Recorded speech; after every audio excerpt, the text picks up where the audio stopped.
Good morning. It's Monday, April 7th, and I'm here to tell you that the country is getting more and more fed up with our current president. There are protest rallies taking place around the country that claim democracy is not dictatorship. Mass protests kicked off around the country on Saturday to oppose the Trump administration policies that organizers say favor billionaires over everyday people. And I can tell you I've been watching Trump for years and years and years, and that is a true 100% statement. Trump does favor the rich over the ordinary citizen. There's no question in my mind about that. So tens of thousands of people turned out in Washington, D.C. for a hands-off event around the National Mall. Marchers carried signs that said, "Democracy is not dictatorship," and "I heart federal workers." They're in favor of the federal work situation. And a retired school principal carried a sign that said, "Deport the Nazi villain." And who was he talking about?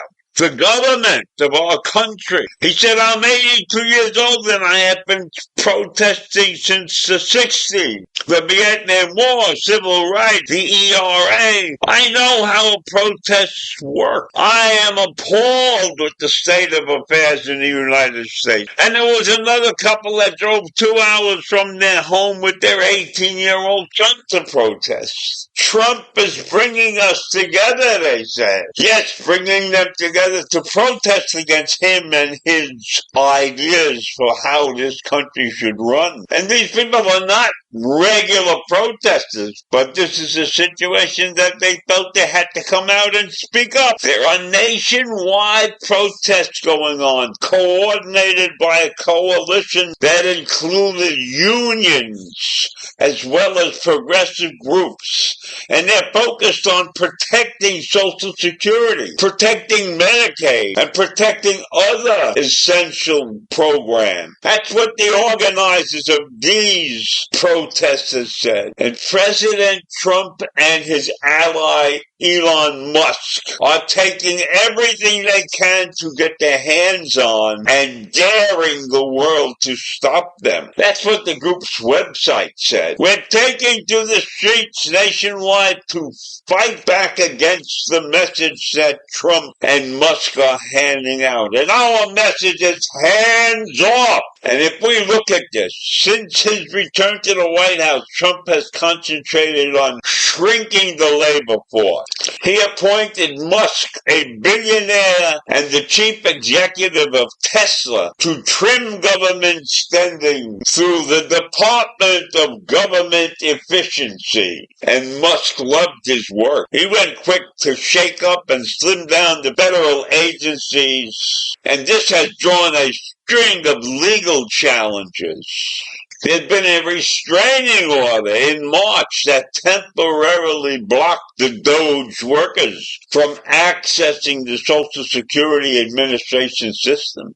This group of labor organizations challenged the legality of the agency's decision to provide Trump's group access to the sensitive information database. That would be a dangerous thing, getting that information into the hands of the clowns that were running around for Donald Trump. But Donald Trump in the White House has said Trump will always protect Social Security, and he'll protect Medicare, and he'll protect Medicaid for eligible beneficiaries. So the hands-off protesters drew large numbers in places as Boston, Atlanta, New York, and many other blue cities. Events were also held in red states too. So this animosity toward Trump right now is growing. Because how many more days can people watch the economy collapse? How many more days are their stocks going to continue to go down with the madness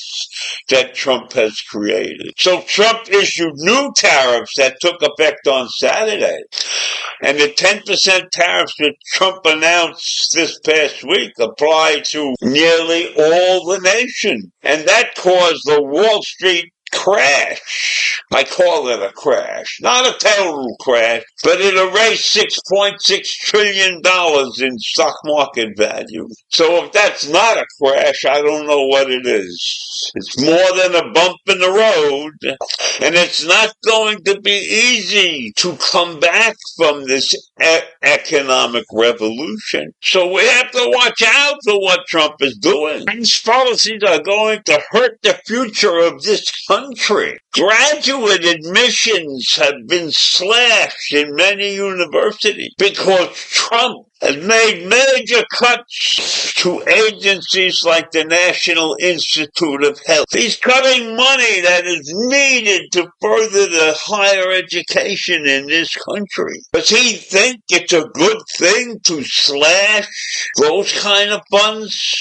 Federal funding is like the blood for biomedical research and other critical research that takes place in this country. And Donald Trump is cutting those values. And he is going to set the American healthcare system back decades. Can this country afford this? No. These crazy moves are going to set us back years and years and years. So I leave you unhappy this morning. Very unhappy. Have a great day if you can.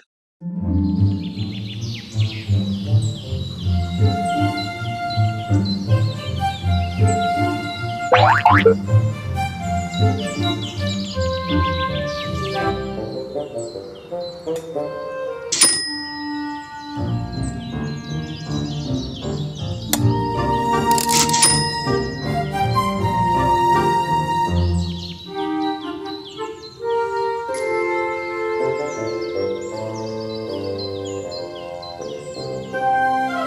you.